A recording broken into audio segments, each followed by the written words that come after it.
topics and opinions expressed in the following show are solely those of the host and their guests and not those of W4CY Radio, its employees, or affiliates. We make no recommendations or endorsements for radio show programs, services, or products mentioned on air or on our web. No liability, explicit or implied, shall be extended to W4CY Radio or its employees or affiliates. Any questions or comments should be directed to those show hosts. Thank you for choosing W4CY Radio. Welcome to the Ask the Expert show on W4CY Radio and Talk4 TV, where we bring you educational information from top local experts in the fields of legal, health, financial, and home improvement. Now sit back and listen to experts in family law, association law, hearing loss, business brokers, home care, along with many other topics. Now here are your hosts, Steve-O and Sophia. Hey, good morning. It's good morning for you all in California. We're here in beautiful Florida where it's afternoon.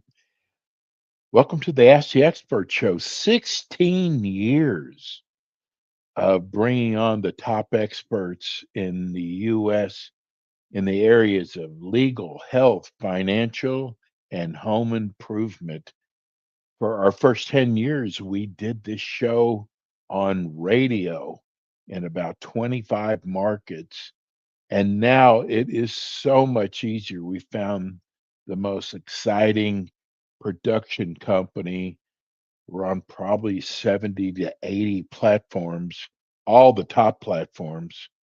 And Ask the Experts is a way to get your message out, to educate people. And believe it or not, it actually increases your client exposure. Today, we're going to be talking about public insurance adjusters. And I got to tell you, I actually had a major leak in my house about 12 years ago. And I'm going to ask Juan to put a commercial on because I believe they're calling in right now. Please put a commercial on, Juan.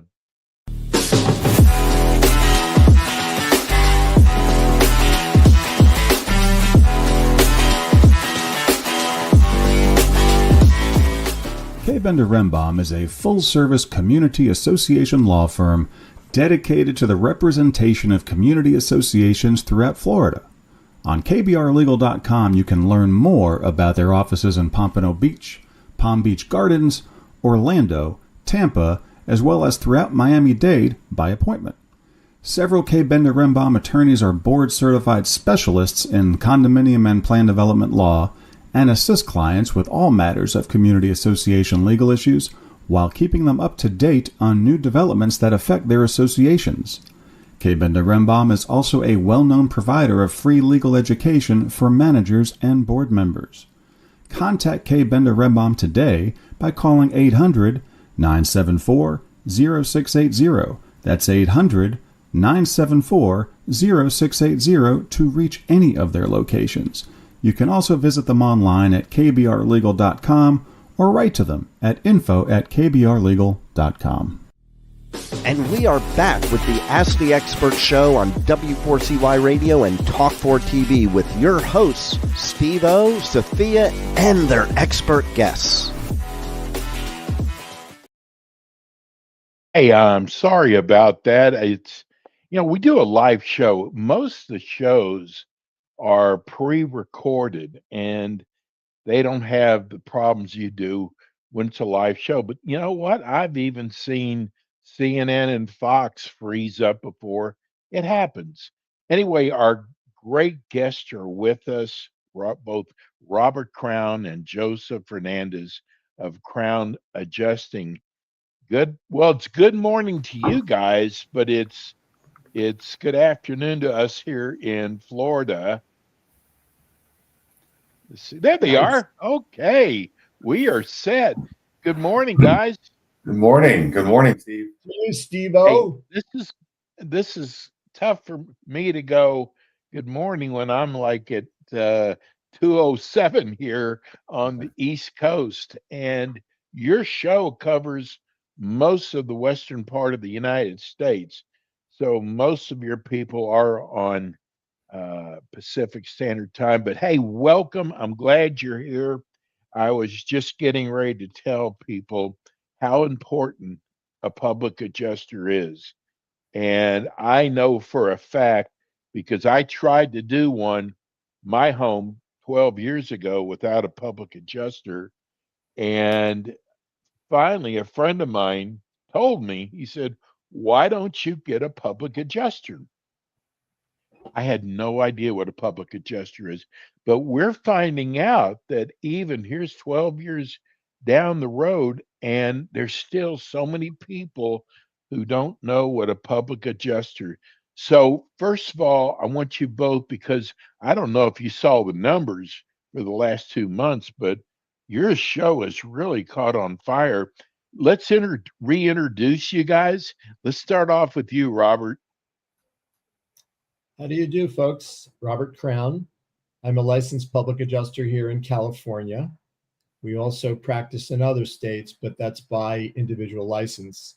My colleague and protege is Joseph Fernandez. He's with me. I've been in the industry for quite some time, and we offer a service to folks that really don't know where to turn when they have a large property insurance claim.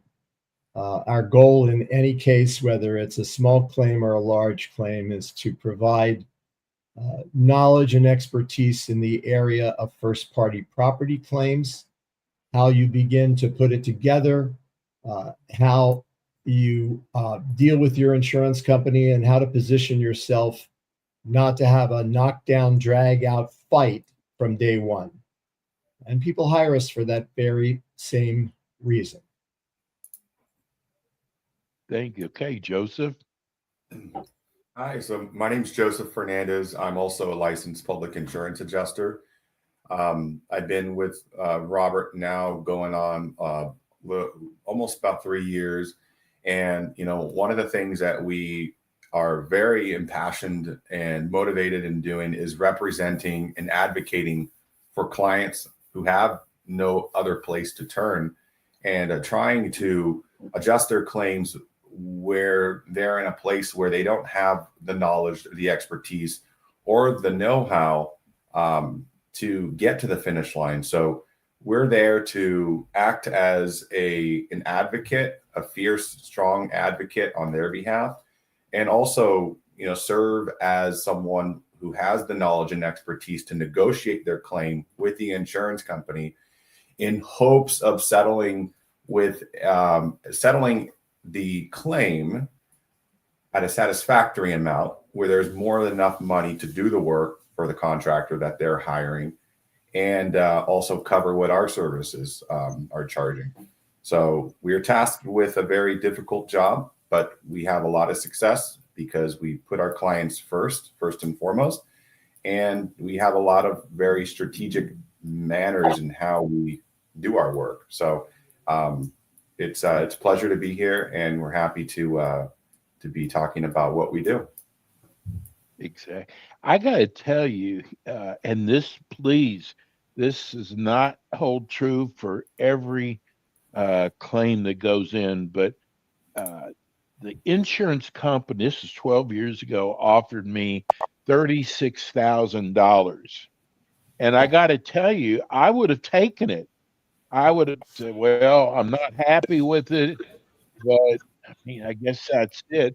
And of course, they were real nice to me too, like I was their best friend. But I ended up, when I got a public adjuster, I am not exaggerating. I ended up with $135,000. Now, again, every claim is different, but I'm telling you, I just look at my case, and this shows you how important a public insurance adjuster is.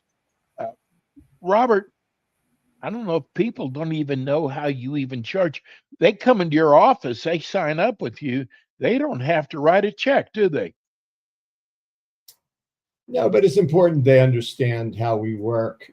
Picking up on something that Joseph said, I think it bears mentioning that if you are dealing with an insurance company and the claim goes from, $250,000 to $600,000, we're taking a percentage because that's how public adjusters typically charge. Sometimes if we're called as expert witnesses, we can work on an hourly, but our skin in the game is, hitting the ground running and making sure that people don't make mistakes. So most of the time, our fee is well earned after a lot of work and a lot of time. And if people were going to say, what's the downside? It does take a little longer with us, but that's because we're providing a high level of credibility in making claims to the insurance company that are justified. They may not want to pay, but they're obligated to work with us to get to a number that's acceptable to us and to our client. I'm Our fee does. Go ahead. Our fee. I'll just say this because it's important. Our fee does come out of the proceeds. No one's going to tell you that public adjusters work for free, but typically, once the claim is established and agreed to, you're entitled to X amount of dollars with no strings attached, and the amount that the insurance company may withhold, you have to do some other things to ensure that you are spending the money to get that. But I think what we try to do in almost every case is our clients able to see where they started, where they ended up, and we are taking our fee from that number.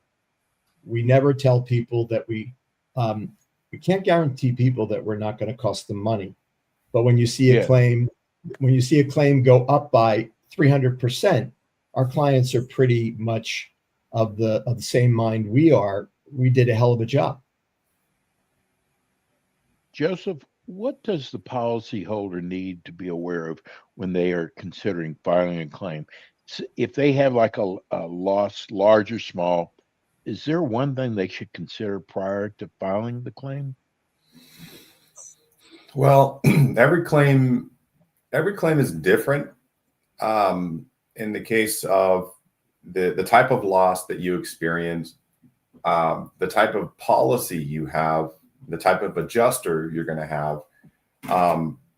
The biggest thing that we get a lot of phone calls for people that either they haven't yet started the process of filing the claim, and they've never had to in their entire lives of home ownership, and now all of a sudden something has happened.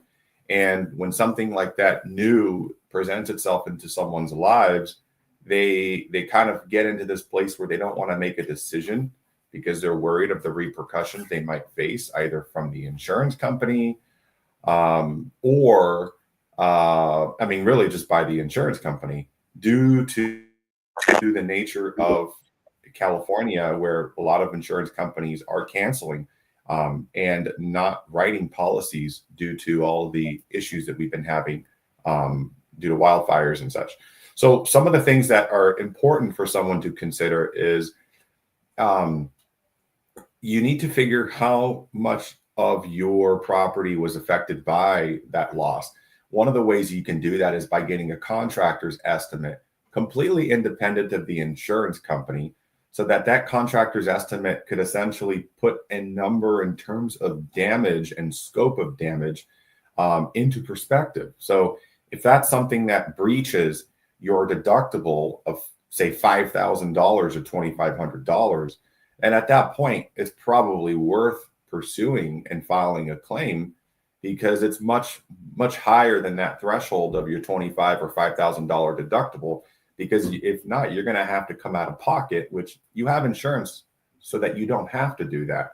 And most people, if they end up spending another $1,000 above their deductible, they'll probably elect not to file a claim. But if it's something over double, triple, and it breaches that amount, I always recommend that you file the claim, regardless of whatever repercussions you may face. Because if you don't, you're going to come out of pocket regardless. And there is an insurance company out there that might cover you, and your policy may be a lot more expensive than what you're paying now, but you kind of have to weigh the options. Is it worth paying out of pocket, or getting canceled, perhaps potentially getting canceled, and paying a little bit more per month. So that is really dependent on your own situation. I'd like to add something there, only because real life, the questions mirror real life. I got a phone call the other day from, I think, a young woman on the East Coast calling about her dad. And many people take charge. Nobody really takes pleasure in having to file a claim. So as we got into the discussion, she's talking to me about a water leak and the amount of money they had already spent doing the cleanup. They filed a claim rather late. So she's asking me what a public adjuster can do. And the mere fact that he didn't take pictures, filed the claim pretty late in the process, and the insurance company never had a chance to investigate it. She asked me what can be done, because the claim was actually rejected by her dad's insurance company. I sent her to an attorney. You can open a claim up or file a claim after the fact, but you better have really good evidence as to what happened and how it happened, because many water claims are denied. We get calls all the time about water claims. We're saying no to them more frequently than not these days because they're all problematic. Yeah, we got a lot of questions, and I got to tell you, it shocked me. And I think I know the reason, because they just caught, or they finally arrested the person who started the fires in the Palisade area. And I guess that's why I had 5 or 6 people ask me, is there a difference if it's maliciously done or if it's something God made? It's every claim is investigated, even especially claims for theft and burglary, but the insurance company is still obligated to honor it. It would be hard to say that a wildfire started by a human being would. I mean, we know that's not an act of God, Right. but there are policies that actually do specifically limit the amount of a recovery for certain types of insured perils, like a tree that falls down and does a lot of damage to your roof. Depending on how it's reported, that could be excluded as an act of God, but most policies will cover that. They may limit the amount they'll pay for tree removal, but if a tree damages your home or a fence, that is a covered loss. The peril that you would what caused it would be more akin to a storm, wind-driven rain, or wind in general. But you got to be careful. You really do have to be careful how you report it. And some policies will specifically limit or exclude a loss that occurs through an act of another, like a contractor that's working on your building and doesn't bother to tarp the roof while he's busy replacing it. The insurance company might say, well, why should we cover it when it's the contractor's fault? Go to them. That opens up a very interesting question about liability. What if the roofer's insurance company takes their sweet time, but you've got to do things really quickly to make sure there isn't additional damage over time? We're talking from our own immediate experience now, because I think that sort of gives people an example of some of the things they might eventually have to deal with themselves, or they know somebody that's dealing with something similar. Well, I just got a supreme compliment from one of our viewers. It says, this is the 3rd show I have watched, and it has really taught me a lot. It has actually made me go back and really read my policy. Do you find a lot of people don't understand or read their policies? I know I sure have. You want to answer that? Yeah. In this day and age, the fine print is not something that we all love to read. It's kind of culturally one of the things that we trust, and we assume that it's not going to come back to haunt us whenever we're doing anything that requires fine print. In this day and age, when it comes to insurance policies, because of the situation of where we're at, the climate that we're in with California and other states as well that have an alarmingly high number of disasters and fires and whatnot, best believe that the insurance company is doing and making changes to essentially cover their behinds to make sure that they're essentially reducing their risk. And they're doing this by hiring very savvy attorneys to write these policies, because at the end of the day, they pay out a lot of money when these claims happen. And their goal is to mitigate their damage and reduce the amount of money they pay. And by doing that, they make changes to the policy. So just because you might have even read your policy from the previous renewal, that doesn't necessarily mean when you get a new reinstatement that it is the exact same policy. So even I always recommend that clients reread their policy even when they're being reinstated, because there could be changes that will affect you that maybe you were covered previously on, which you may not be covered on now. And that makes all the difference, because if there's something that you find that is not to your liking, you bring that up now before it is into effect. Because at that point, then if something happens and you were covered on it before, you may not be now. So really important to read the policy. We've done policy reviews for clients. If someone asks for a real in-depth review, we will charge for our time. But we are willing to help people kind of on a one-off basis if we feel like they're going to need help in the long run. But you can always ask your agent, your insurance agent. They're getting paid every month. They should be the ones providing you with the information and making you aware, because they're working for you. They don't get to just collect the money and not do their due diligence in informing you on what that is. So I always recommend that you, as the policyholder, hold your agent accountable and say, hey, any changes here? Anything that I should be worried about? Because, I don't want to have any surprises. So that's what we recommend, is to go back to your agent. In the California climate, every year it's something else, but periodically we'll get calls out of the blue that someone sort of connected the dots, and they realized that they should talk to a licensed public adjuster to see how they're insured and whether or not they have enough insurance to begin with. And that's a great place to start for someone that might be tuning into the show and is asking the very same question. How do you figure out if you own a 3,000 square foot home and you paid $1 million to $3 million for it?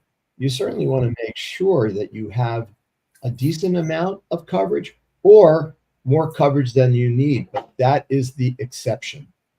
So asking those questions when somebody calls me out of the blue, I compliment them significantly, because very few people do that before the fact.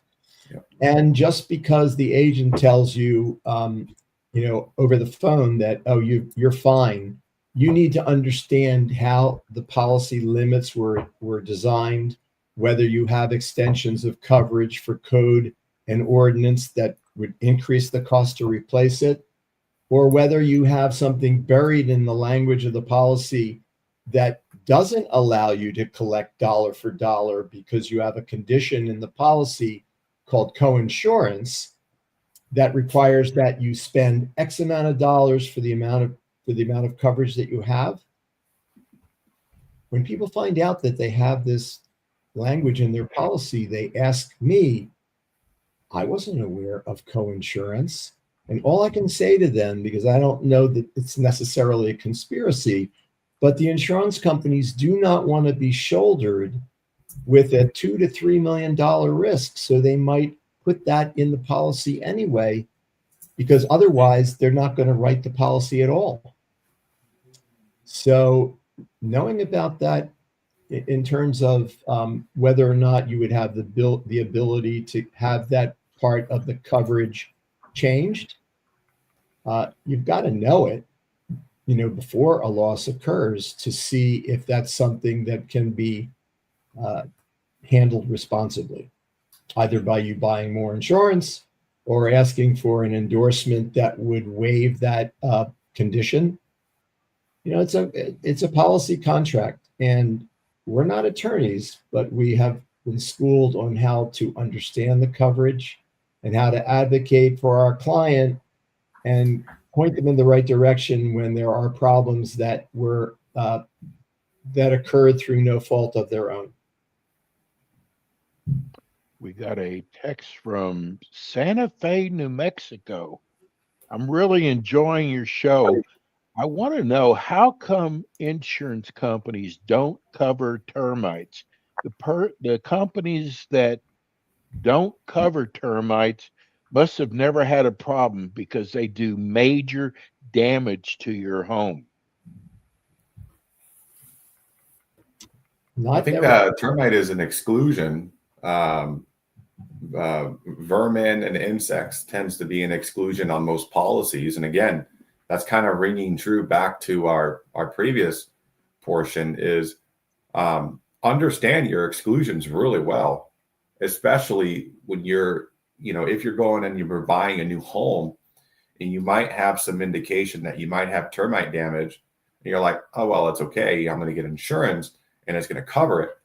That is when the time to do your due diligence is important, because none of us can ever assume that we're going to be covered and the insurance company don't worry, the insurance company has my back. They'll cover it. No, not necessarily. So typically termite damage is an exclusion due to, on most policies, I don't know of any policy that covers for vermin or insect, but that is something that is regularly excluded due to it causes a lot of damage.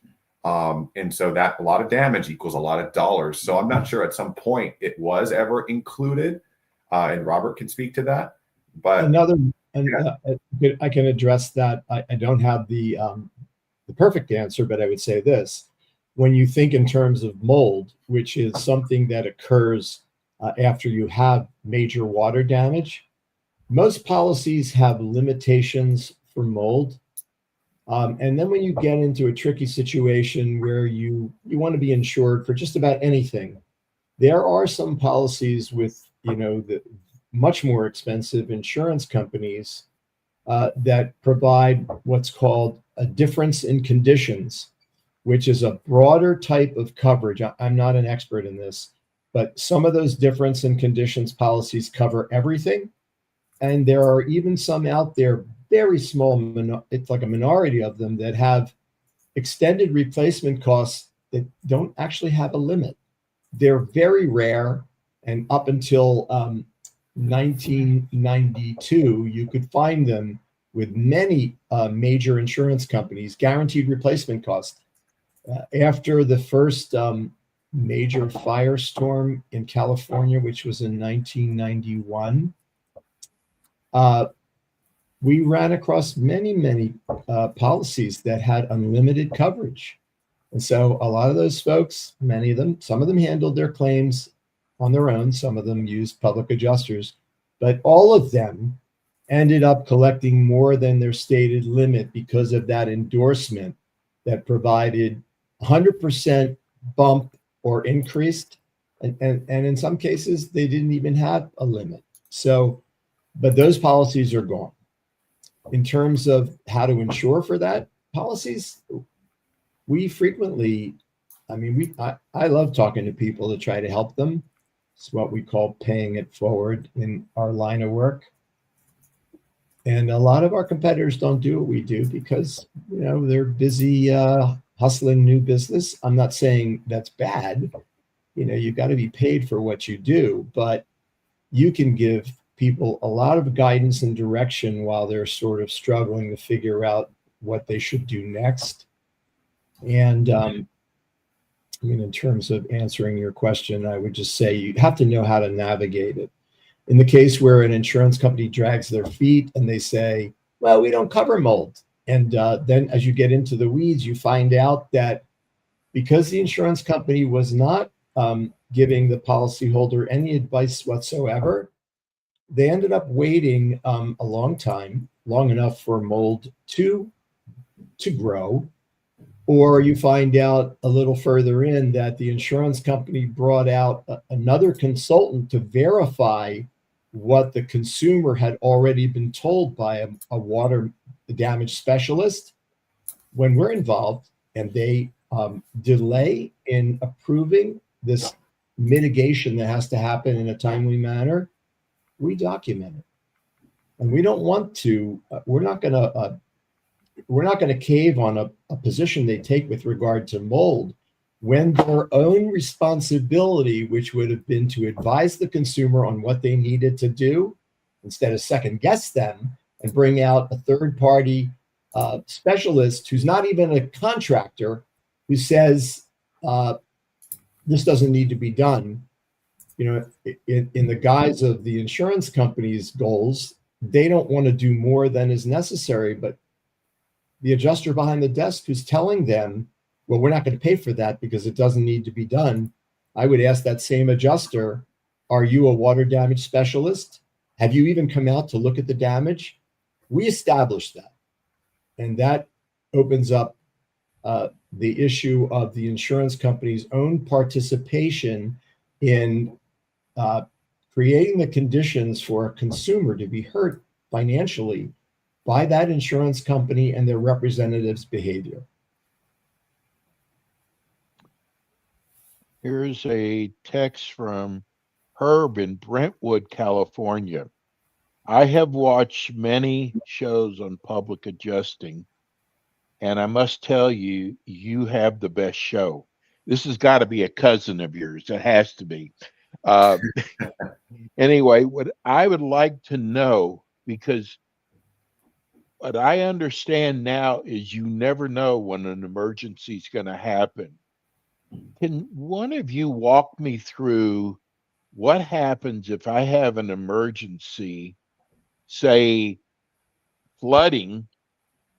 What do I do? Do I contact you first? And once I contact you, what is the procedure you go? And thank you for your show. I'm going to let Joseph answer this first. I suspect we're going to have different answers. That's okay. But go ahead. Yeah, I think it'll give you some perspective because this is oftentimes misunderstood. So, first thing that needs to be done is you need to stop the water source from continuing to flood. Whether that is a busted supply line, a severed water pipe, whatever that is, shut off the water, turn it off. After doing that, you need to call your insurance company right away, inform them of what's taken place, file a claim, and get your phone and just start recording everything. Take videos everywhere, even areas that you don't think are affected. Take videos because they probably are. Once you've done that, call a water mitigation company, not a construction company, a water mitigation. If you need help understanding who is a good water mitigation company, you could ask the insurance company, but I do caution you on using anyone that they just tell you. Do your research. Look at the online reviews. Make sure that it's not someone that has had a lot of bad press or bad reputation. Not every water mitigation company is created equal. There are a lot of them out there. They're not all good. After you've done that, call us. You can call us. We can go out. We can inspect the claim. We can see if it's something that we can help you with. We can see if it's something that we feel like is I guess there's enough for us to earn our fee, and also make sure that there's enough damage to warrant involvement with a public adjuster. And at that point, when the water mitigation company gets there, you work on stabilizing the property, drying it out as best as possible, having them remove as much of the interior finishes that have come in contact with water. Again, you want to stabilize. You don't just want to gut the whole building. You want to stabilize, because then what's going to happen shortly after is the adjuster is going to call you, and he or she will set up an appointment to go walk through everything. And then after that time, that's when most of the mitigation / demolition happens inside the house.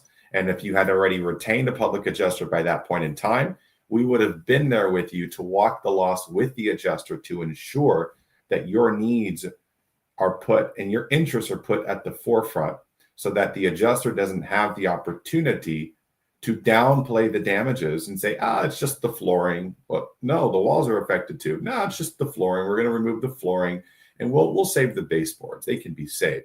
We wouldn't allow that to happen. We'll set the record straight at that point. So those are the steps. I'll let Robert weigh in if I missed anything. You didn't miss anything. Touche. I would say, though, in light of the complexity of water claims, you could call in a mitigation company, and there really does have to be some direct communication with the insurance company, so that anything that we did in terms of advising a client, even before we were hired, because we might not be able to get out there to know how extensive it is.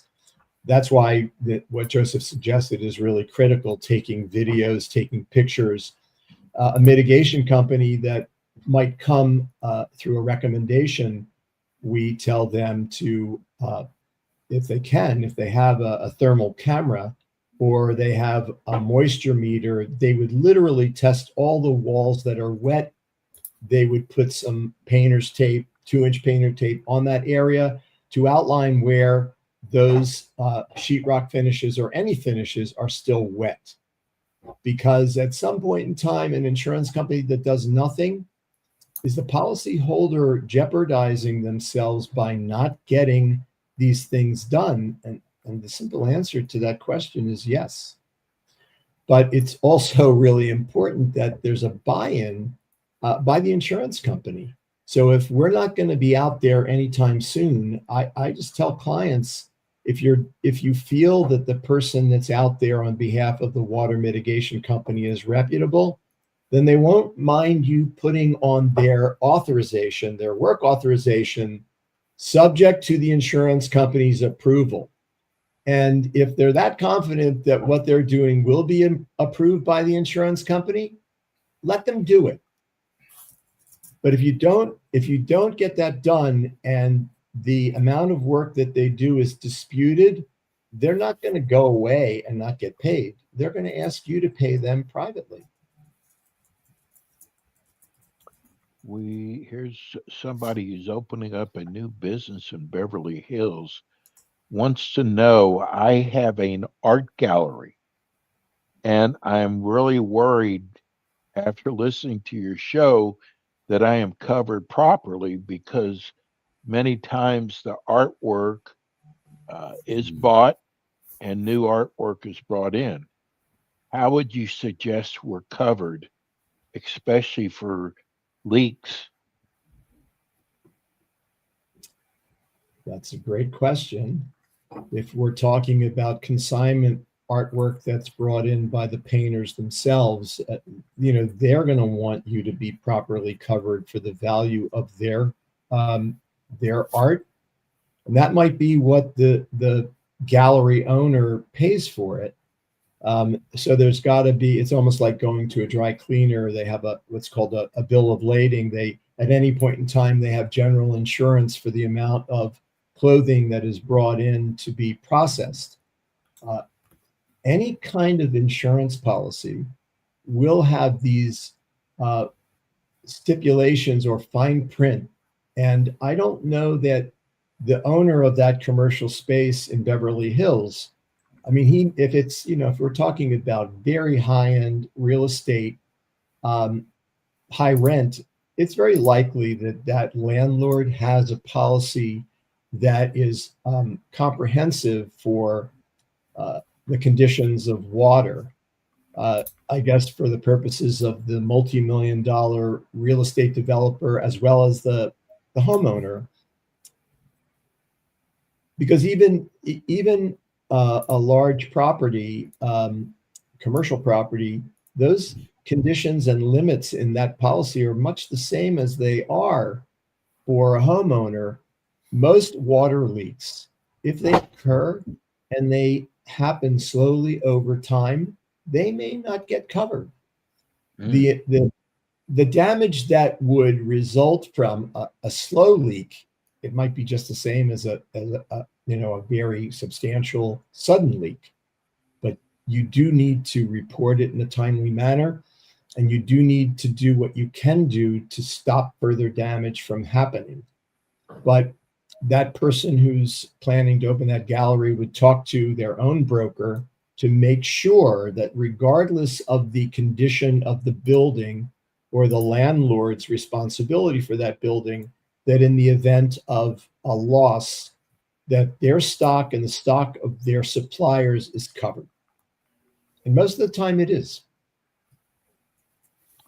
It seems a lot of these letters we're getting, and you touched on it at the beginning of the show, they're afraid to file a claim for being dropped or having their premiums go up. What should they be aware of?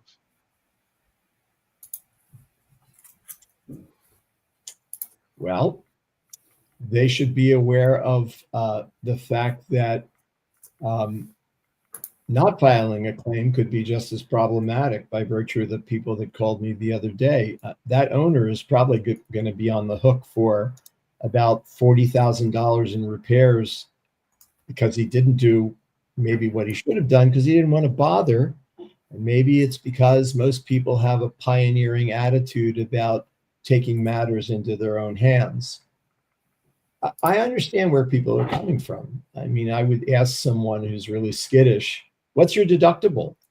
Have you had anybody look at the damage and how much damage is there? Well, if the damage is, under their deductible, I wouldn't necessarily be telling them to file a claim, but I might say, just because you file a claim doesn't mean that you're on the insurance company's radar for being dropped or to have your premiums increased, especially if it's not your fault. And you're just alerting the insurance company just in case there's a lot more damage than you are aware of.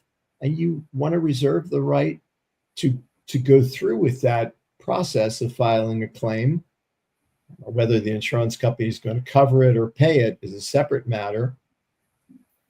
And in many cases, I tell people, not that I'm trying to talk myself out of a job, but no matter what, even for someone as skilled as Joseph and I in advocating for people, I mean, in terms of how often we get close to our number, we have some pretty good statistics, but we never guarantee people that the claim is going to settle for our number, because it probably is not going to settle for our number. And that's not because our number is inflated, because they're pretty skilled at minimizing what they want to pay. Mm. After talking to both of you and finding out that there's some insurance companies that are more difficult than others, what should the consumer do if they're thinking of changing insurance companies, and when's the best time to do that? In a climate like this, that's a very big concern for many people. And only because we talk to people all the time and allow our own professional experience dictate how to respond to that question without getting people really upset. I sometimes will tell them that when their policy is up for renewal and they have not had a loss in 3 years, that they actually shop, because in the event you have, any kind of damage, you'd be better off at least working with an insurance company that has a better reputation. And I would want to be careful about naming names, but many insurance companies in the last 2 years have decided not to provide coverage anymore to get out of California. And, we have a pretty proactive insurance commissioner, and the economy is hurt when people can't get insurance. They can't really. If you're getting a mortgage and you're buying a house, you're not doing it without a property insurance policy. And how could that be good for business if you can't? It's hard enough to afford to buy a property in California, but not to be able to insure it. No bank is going to lend you money. Tell you what's so amazing about this show. It's a 50-minute show, and I've still got about 8 or 9 questions. The show goes by so fast. Let's tell everybody how they can reach you. Well, I think it's scrolling below our. This is for radio and Spotify who aren't able to see. The nice thing about us is that most of the time they're going to get us on the phone. And we will try to walk people through the process if we're not busy with our existing clients. We also use a questionnaire that we send out to help us better advise the people that are consulting with us. But you find us through our website. You can find us through the National Association of Public Insurance Adjusters. It's our trade association.